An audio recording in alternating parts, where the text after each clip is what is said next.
Hello, everyone, and welcome back into the EPAN to the UKV pod. I'm your host, Drew Pitzer, joined by my co-host, Josh Carpenter. And today we have a really special guest with us. The head men's basketball coach from Concord University, Todd May, is joining us today. Todd, how you feeling, brother? Thank you for joining our pod. Good, Drew and Josh. I appreciate having me on. Awesome to be with you guys and talk a little bit about basketball today. For Yes, sure. You're sir. you're going into your 14th year, 10th year as head coach. What has changed basically since 2015 to now 2025 in terms of college basketball and the landscape, including NIL, new recruiting ways, how eligibility works. If you want to kind of go through that for us. Yeah, it's been a huge change. I mean, I think back 14 years ago and how things were and how they are now, like you mentioned with the transfer portal, like I said, NIL, all the stuff that goes on with that. So it's a lot different than it was when I first got into this business. Like I said, I'd coached 4 years at junior college prior to that. So really, this will be my 18th year in college basketball overall. But it's definitely a different landscape than what it was when I started out. No doubt. And obviously, being in Concord, a Division II, kind of smaller university in West Virginia, what is kind of your recruiting basis? Do you try to find kids within the state first, or do you have like a potential group of kids that you try to identify early out within the recruiting process? Yeah, I mean, it kind of varies. Like I said, I'm originally from the state of Ohio, grew up just south of Columbus, a little town called Circleville. So I have a lot of connections in the state of Ohio. It was good from when I was coaching junior college. It was a good setup because I had coached high school prior to that 7 years, so I had a lot of connections in the southern part of the state where I was coaching at. But when I got to the junior college level, I was still able to, continue to add Division I, Division II NAIA contacts because we were trying to help our guys move on after they finished with us. But I was still recruiting high school kids to help, rebolster our roster there. So I look back on that experience in those 4 years, and it was very, very helpful just to kind of build my recruiting base. Like I said, we talked with all the MAC schools, all the Horizon schools. Like I said, ton of Division IIs and NAIs to try to get our guys to move on, and then just continuing to bolster. I had a pretty good firm in the Columbus area and Southeast Ohio, but was able to reach out to coaches in Cincinnati, Cleveland, Toledo, pretty much all over the state of Ohio. So Ohio's been good to us. Then I come down here to Concord and obviously meeting a lot of coaches all over the state and getting to know those guys and possibly recruiting, West Virginia kids. And then when we're in the southern part, we're only 9 miles from the Virginia border. So Virginia was really, really big for us. We were able to pull some kids. We had a connection up at Sharando. Brian Adkins was a former player here, Hall of Famer. We've got a couple kids from out of there, the Wytheville area, and then all over really Virginia there, being able to pull kids. So those are kind of our three main focuses as far as high school kids and states go with Ohio, West Virginia, Virginia. But we've expanded down into we're not that far. We're about 2.5 hours from Charlotte. And my new assistant has roots in North Carolina, so we've been able to get down into that area as well. And then, just with junior college and my connections of coaching, we had a lot of guys that we were able to pull down from Michigan, a Chicago area. Anybody that's interested in us will definitely take a look. And, there's no real boundaries as to where we'll try to find our guys if possible. Sure. Thanks, Coach. I appreciate it. That's actually some great insight on kind of your recruiting strategies. Josh?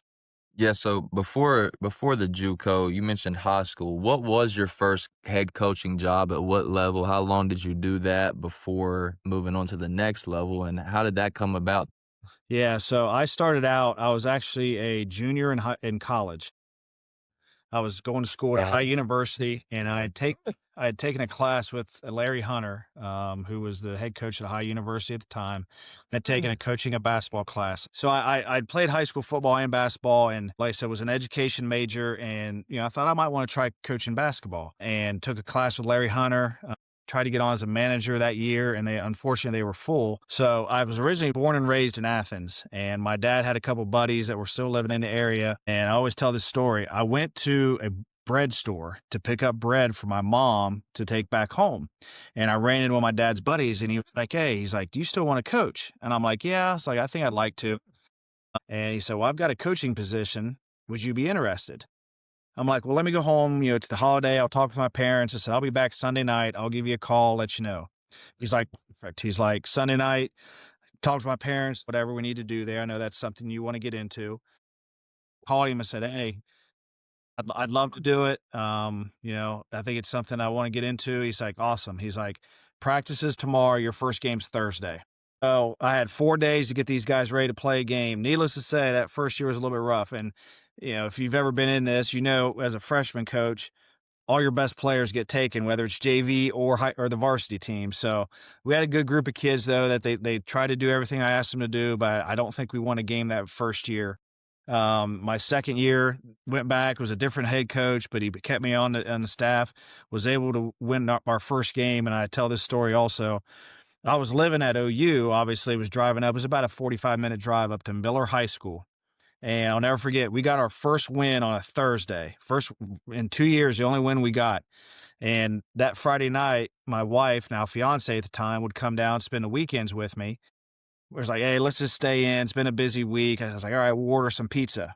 Well, the guy that delivered my pizza was the official from the night before that had given us like 2 or 3 calls down the stretch. So I like tipped him a 20 and he's like, what's this for? I said, you don't remember me, do you? He's Coach, how you doing? He's like, good win last night. I said, that's what the 20's for. So it was that's how I kind of got started. My I senior year at love that. OU, my fifth year at OU, I got on as a manager. Worked for Larry Hunter, was a great experience, learned so much. I mean, I had taken his class, but to just see it every day and an interaction he had with the guys. We had a successful year. Unfortunately, he got fired at the end of that year. And the thing I always take from that experience, yes, I learned a lot about basketball, but I learned how he handled that situation, which obviously is not ideal and it was not great for him. But it was on spring break and it went down, and I was one of the only few people around. And I just remember, like, hey, coach, if you need anything, I'll be here, help you out. And, I'd help, unfortunately, I had to help clean out his office. But just how he handled that situation left such an impression on me because obviously it was one of the down times in his career. He ended up going on to NC State, ended up getting the Western Carolina job. So he was able to rebound from it. But just how that whole kind of week process went of like I said, it could have been very, very difficult. And he just handled it with such grace. And he was like, this is part of the business, and just left an impression on me as a coach as to how to handle, situations that may not always be favorable to you. But so I did that and then went to Jackson High School, kind of between Athens and Chillicothe. Was started out as a freshman coach, moved my way up to JV, ended up being the varsity coach there for 2 years. A good friend of mine, Dustin Ford, who's now at Akron, was the head coach.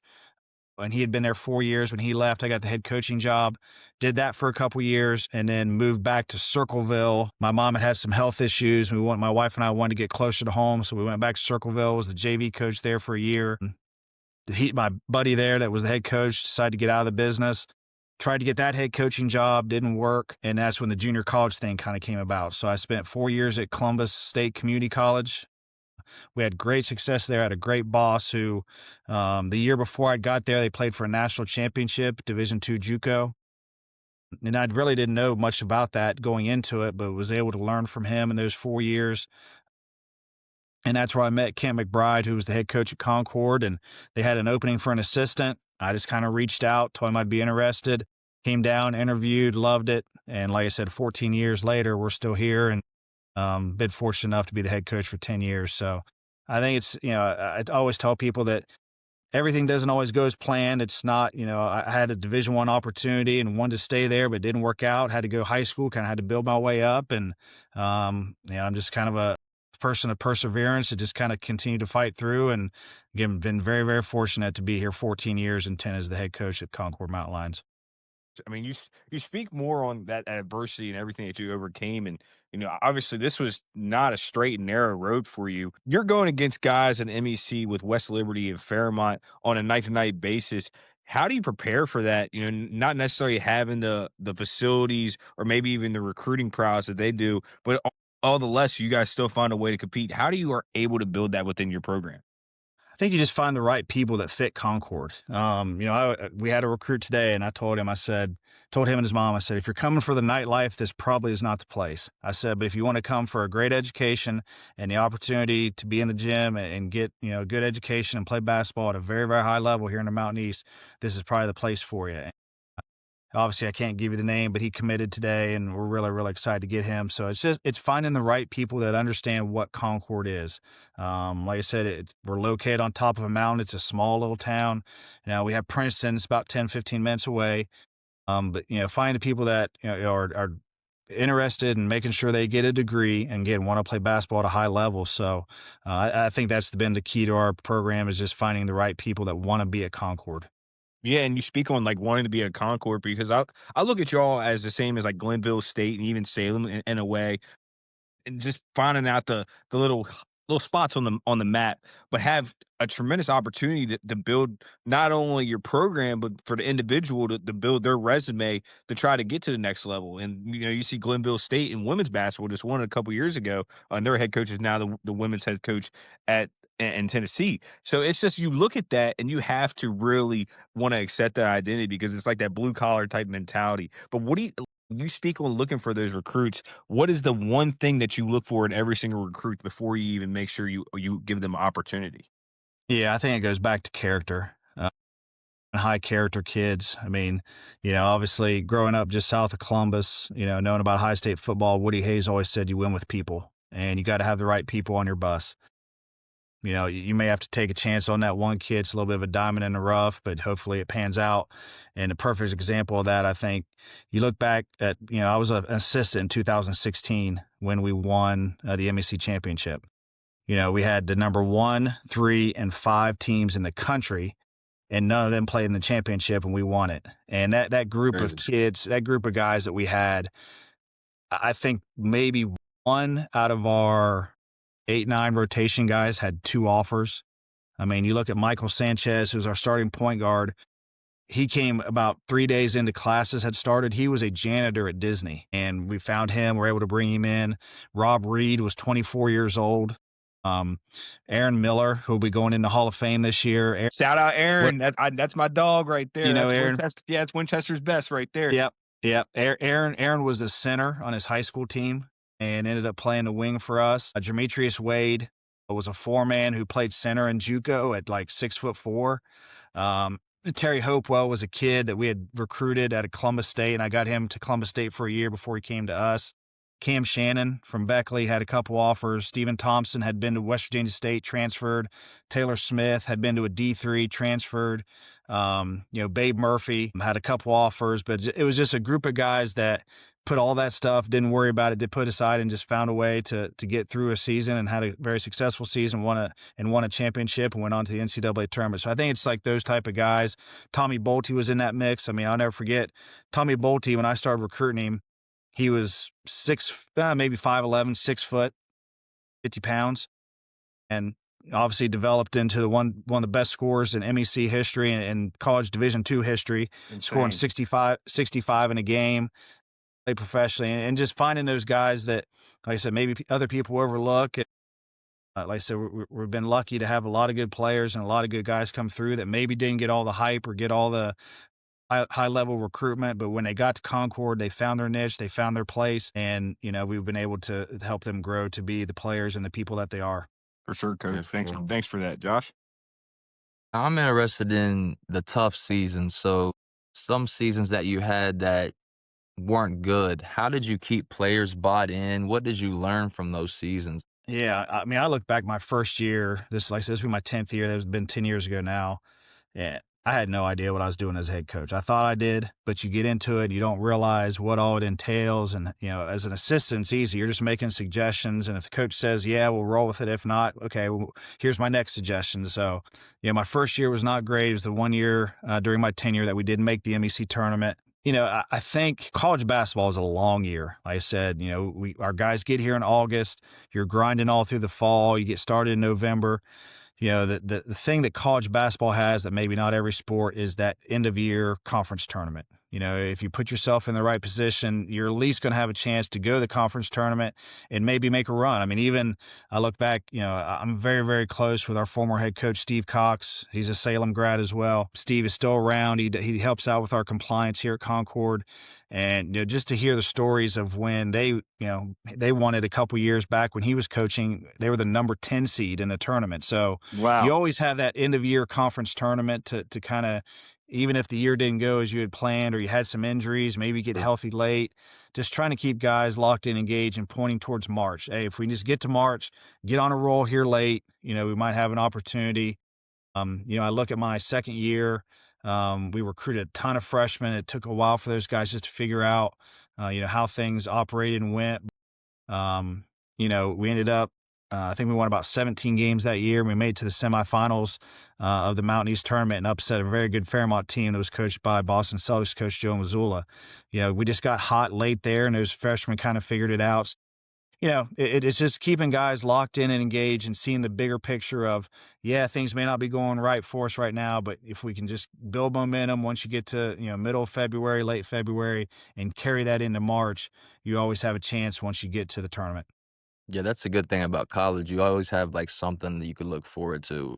In high school, you might have guys that are done midway through the year. Let's kind of stay on the same topic. The best seasons you've ever had there, if you compare them to the worst seasons you've had, aside from just being new and having freshmen, are there things that you can see of like, man, this is why that team underperformed and this is why this team was so good? And do you try to instill those things in your program going forward and building off those years?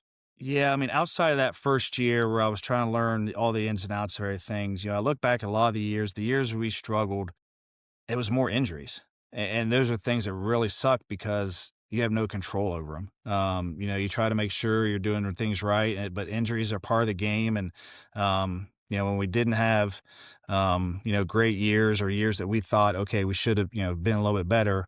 There was an injury here, an injury there that just, took out a main rotation guy or hurt you for a stretch of games to where, like I said, it's just hard to overcome. But I think back to 2 years ago, we had a really, really good year, finished 22-8, made the NCAA tournament. Um, we had a lot of returners on that team and guys that had been with us the year prior and, added some pieces to help us out. But that team just kind of gelled. I think it's all about confidence and momentum. We were able to go up to IUP to open the season, and they were ranked number 4 in the country. And that is a very, very difficult place to go into and Mhm. play. And we're going to play them again this year with the opening weekend tournament. We'll have them in Pitt Johnstown. But first night, we upset IUP and then get the win against Pitt Johnstown the second night. And I think those 2 wins really, really gave our guys confidence. Like, I think, guys think, okay, we have a chance to be good, but when you go in to the number 4 team in the country and get a win, that just kind of propelled us on that year. And, we had, a lot of great individual performances, but as a team, they were just really, really bought in and they were really, really together. We won 10 games in a row at one point. I think we were able to get to the semis, had a very tough game against West Liberty. I think that year they ended up going to the Elite Eight, and those guys. Chemistry is such a unique thing as Yep. far as that goes, and when guys are bought in and they're playing for the guy beside them and understand that the guy beside them is playing for them, I mean, a lot of things can happen regardless of talent level and all those sort of things. I think it's just the chemistry and the culture you try to create, how kids end up buying into it and how they fall in love with it. And if you have that, then you have an opportunity to be a special team and a special program. 100%, Drew. Sure, not coaching, and you speak on that, but we're going to kind of pivot back to when you were speaking on how you guys beat, now Boston Celtics head coach Joe Mazzulla and that Fairmont team, and they were a phenomenal group. He had a couple really good teams there while he was there. What does that feel like? And do you have any bragging rights? Do you ever tell some of your friends like, "Yeah, man, I beat a guy that could have been for the Celtics now." Won the NBA Finals. Yeah, I won the Yeah, whole no, I mean, finals. He beat an NBA Finals yeah. head coach. I mean, when I was coming up, I was the assistant, and Joe had started out at Glenville, and then he was the assistant at Fairmont. Went away for a year and then came back. Had a ton of respect for him, and that year, like I said, we had so many freshmen on that team, and they kind of figured it out late, and we were able to go to the tournament, and it took another high scoring game from Tommy. I think he had 50 some in that game. And, I have a ton of respect for Joe. I mean, here I'm just a D2 coach of West Virginia, but when they won it a couple years ago, I didn't even know if he had the same number. I shot him a text and said, "Hey, congratulations." He responded like 5 minutes. It's good to Dude. have, a guy like that remembers his roots and where he came from. Like I said, just have a ton of respect for what he's done and been able to do in this business. And for sure, and kind of like to follow up on that, do you take anything from Joe? Like obviously, you guys might have a similar, some sort of relationship with each other. Do you try to ever pick at his mind? Because I know if I had him in my phone book, he would probably have to block me for all the times I'd be trying to Me dig at too. his brain. Yeah, he's obviously really busy. I'll hit him every now and then, just a congratulations. But just watching the Celtics and how they do things, how they play, it's interesting because Coach Cox and I got used to be a LeBron fan growing up in Ohio. Still, I enjoy watching him play, The but goat to I've me, kind of baby. I've kind of transferred over to being a Celtics fan. So Coach Cox and I talk a lot about the Celtics, and it's fun to watch them play because he's playing like his teams used to play in the MEC, and like that. And so we just always talk like it's good for the rest of the basketball world to see what MEC basketball is, and Joe's kind of putting that in the NBA, which is I think kind of cool. For sure, Josh. And I think he's got a good follow-up question for that. Go ahead, brother. Yeah, like with Joe Mazzulla's story, this is what I wanted to ask you too. He basically accredits his whole reason that he got that job is from relationship building. So like if you were giving advice to a young coach, maybe a high school coach that wanted to be in the college ranks one day, or maybe someone that's been coaching, like what is your advice to them? Is it more relationships than success and X's and O's to get to those levels that you had to go to? I think it all factors in. I mean, like I said, you know, I had no connection to Concord. Like I said, had met Kent McBride maybe 2 or 3 times. He was coming to Columbus State to recruit our guys. But yeah, I think definitely relationship building is really, really huge. I mean, I look back at the opportunities that I was given. Like I said, wasn't a very good high school player, but loved the game of basketball and kind of dove into it. I met Dustin Ford at Ohio University. We just always kind of lived around the same places on campus. Come to find out, and we didn't know this at the time, but his wife and my wife, their dads were like best friends in high school. And we Whoa. had no idea. Like we had no, we went out and like our wives started talking, well, fiancés at the time and wives, they started talking and come to find out, like I said, their dads went to high school together, were like best friends. So I just happened to get a connection there. He helped me obviously get on as a manager at OU, helped me get, the opportunity when I followed him to Jackson. When Columbus State, he had recruited some of their guys when he was at Western Carolina. So that kind of led to that relationship. So I owe a lot to Dustin. He was the best man at my wedding and still a guy that I lean on for a lot. We're actually playing Akron this year. Don't know if it's been released on their end, but I don't know if it's been released on our end, but we're going to play them right after Christmas. So yeah, I think that relationship with me and him that's benefited me, and I tell him all the time I see him, I'm like, I appreciate everything you've done for me to help me get to this point in my career. But I think that relationship piece is really, really huge because I mean, you hear it all the time. It's not really what you know, it's who you know. And if you know Bing, boom, enough and bings. you know the right people, it can help you get to spots. And I've just been very, very fortunate to have some people that I've come across, in my younger years that, have been able. I think if you work hard, you do the right things, and you treat people right, those people will then go to bat for you when job opportunities come around. So I've been very, very fortunate with that. Follow up on that one. Do you think it's harder for, I think like traditionally this might not have been as hard, but nowadays, do you think it's harder for a high school coach to get a college look on a staff? You think like they prefer the grad assistant routes, or do you still think it's possible for a successful high school head coach to get on a D2 staff? I think it is possible. Maybe not as easy as it used to be because back in the day, if you had a good player, maybe 3 or 4 good players, they would be like, "Hey, let's bring this guy on. He may, help us out with these recruits. Could lead to something." Now with the transfer portal, I think that's just really, really tough for those guys to have those kind of opportunities. I'm sure it still happens, and there is some of that still going on, and people doing it that way. But I just look at it from that perspective of with all these people using the transfer portal as much, it may be a little bit harder for that high school coach who has a good program and does things the right way to get that opportunity where like a head coach would take a chance and be like, "Hey, let's bring this guy on. He's got good connections. He's got good players. May help us immediately right now, but then he can build and learn how things because we're kind of in an instant gratification world right now where everybody Exactly. wants everything right now. So probably a little bit easier, probably a little bit harder, I should say, than what it used to be. But I still think that avenue could be beneficial for some. For sure. Drew? Yeah, coach, and basically a couple more questions for you when it comes to this. We'll kind of pivot back again to Joe Mazzulla's strategy and bringing the MEC to the professional forefront. And we speak on the future of basketball. Do you see the game really becoming, who can shoot the most threes at a higher clip and also create the most turnovers and basically analytics taking over the game of basketball? How do you feel about that? Yeah, I mean, I've seen that kind of trending that way. I'm an old school guy. I mean, we're going to play a little bit different this year than we have in the past. We've always had a true back to the basket post. Excuse me. And, we still have guys that can score it around the rim, but, we're going to play, try to play a little bit faster, try to shoot some more threes than we have in the past. So I definitely think basketball is trending that way. Trust me, I've tried to fight it for, for the last few years and continue to do what we do and be successful. Like I said, last year we took a big step. We were, I think, ninth, eighth or ninth the year prior to that in 3-point shooting in the MEC, and then we led it last year. We were able to make that transition, I feel, last year, and still while throwing it inside and playing off those. But we've got three really good bigs this year. Playing with the 4 and the 5 that, we're going to be about 6'8", 6'9", 6'10", lob threats that we can throw it up to. And like I said, a couple of those guys can shoot it from outside as well. So, we're slowly, like I said, me just being a little bit hard headed, but we're slowly trending towards that. And I think that's definitely the way basketball's going.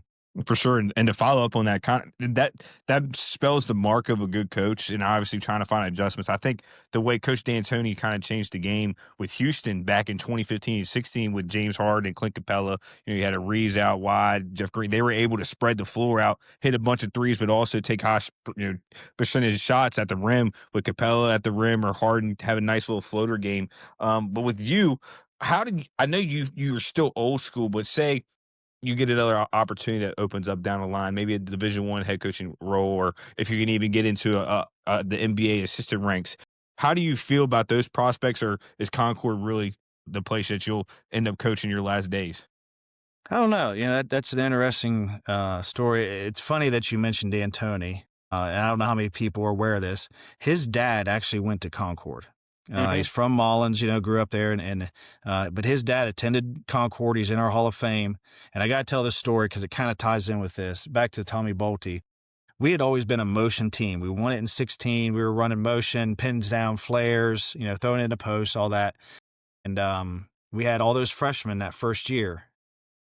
I went to my assistant and I'm like, I guess I was in my second year. We played that way my first year. My second year, I'm like, we had all these freshmen. I was like, we need to throw something in just so our guys have an idea. Hey, if we need a bucket, we can throw it to Tommy. And Tommy was phenomenal. Like I said, everybody always sees the scoring, but throughout his career, he averaged almost 6 assists per game. So he was willing to share it. Baiting. I said, let's put something basic in, high ball screen where he can, create a shot for himself, create a shot for others. And like I said, so I kind of took some variations of what the one day Antonio that was at Marshall was doing, and then what with the NBA, what they were doing with the Rockets. So we put in this basic ball screen stuff. We go down to Winston-Salem. Tommy has 43 and 44 in back-to-back games. And I looked at my assistant and I said, we're done with motion. So yeah, the D'Antonis have had a big influence as to what we do. But to answer your question, I'm very, very comfortable at Concord. It's been great to me. Like I said, we talked about the resiliency. When I decided to make the move down here, my mom had just passed away due to cancer 14 years ago, and I had been riffed from my third teaching job. So, some things were going on with me personally, and Concord and Kim McBride gave me an opportunity, and I'm very, very indebted to this place. I'm never going to say never. If an opportunity comes that I feel that, I can better myself and my wife, we definitely take a look. But this place has done a lot for me, and I owe it a lot of gratitude and very, very appreciative for the opportunity that people here have given me. Thanks, Coach. Josh? Yeah, I only got a couple more, Coach. One that I've really been wanting to ask, and Drew talked about MEC. For your last however many years, you said 10 at Concord you've been? Yep. 10 as head coach. How much time have you spent during those 10 years thinking, how are we going to beat West Liberty's press without giving out X's and O's? And how much do you still think about that to this day? Like, how do we crack the code? Keeps me up with a lot of sleepless nights. I'll say that. I'm sure other teams have had success as well, but in the time that I've been here, as an assistant or head coach, I think we beat them 5 or 6 times. But we always, when Kent was here as my boss, and I've kind of adopted that. And in different years, there's different ways, but we've tried to attack it. If they're gonna press, we're trying to attack, and we're trying to get layups, threes, dunks. Trying to burn them for pressing us. Now, depending upon the structure of your team, you may need to slow it down a little bit. And like I said, make it a game that was hopefully played in the 60s or 70s. So I think there's different ways to attack it. I mean, I know Dwayne Osborne, when he was at Charleston, they had a lot of success that one year, beat him 3 times, and that was his philosophy. If we have something quick, let's, layup or dunk, but if not, let's grind it out. Let's keep it in the 60s and 70s, and he was able to get him 3 times that year. So there's different ways that people try to do it.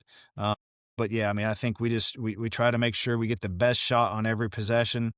And, it's a game of ebbs and flows. There's going to be times when you're going to take that quick one and try to make a run. But, obviously the worry with that is if you miss 3, 4 shots in a row, then that counters their run. So, um, I don't know if there's one right way or not, but we've had success, kind of doing a little bit of both. And I think just each team, based on your personnel that particular year, you kind of have to see which is the best way to try to go about that. But yeah, it's something that, that's our yearly goal is to try to be at top of the MEC. And, if you're going to be in that top level, you've got to get through West Liberty one way or another. And I talked about it in our first team meeting. I think so this will be year 10. We didn't make it the 1 year. So we've made the MEC tournament 8 years. I think they've knocked us out 6. So a little bit of a sore subject, I will admit, but we're trying to figure out how the best way to do it and try to put ourselves in the best situation playing them. Last one for me, Coach. What do you think defines a successful coach in college? I think there's a few things. Obviously, winning, that's what everybody looks at. But I think there's still that component of relationships. I went to 2 weeks ago, one of my former players got married. Matt Weir was a transfer that we had gotten. He'd went Division I, went to Nova Southeastern, played for Jim Crutchfield, and then came and played for us. And he got married, and 4 of his groomsmen were former players of mine. I got a picture on my social media, but it was just great to see those guys. I've stayed in contact with them. I still think there is a relationship component to it, and I think getting a degree. Obviously, I've been fortunate enough. I think I've had 9 or 10 guys go play professional, but at the end of the day, that ball's going to stop bouncing. You've got to have that degree, and that's something we really pride ourselves on here at Concord. I think throughout those 14 years as an assistant head coach, there's only 3 guys that have come through our program and finishing and up their eligibility that did not graduate. So whatever that is, 94, 95%. That's something we really hang our hat on. So I think it's winning, it's still relationship based, and it's making sure those guys leave you after the time, whether nowadays, if it's only a year, or if it's 2 years, if it's 4 years, if it's 5 years, that those guys are able to go out and be productive members of society. And that may be an old school approach, but I still believe that to be fundamental to what we're trying to do here at Concord. For sure.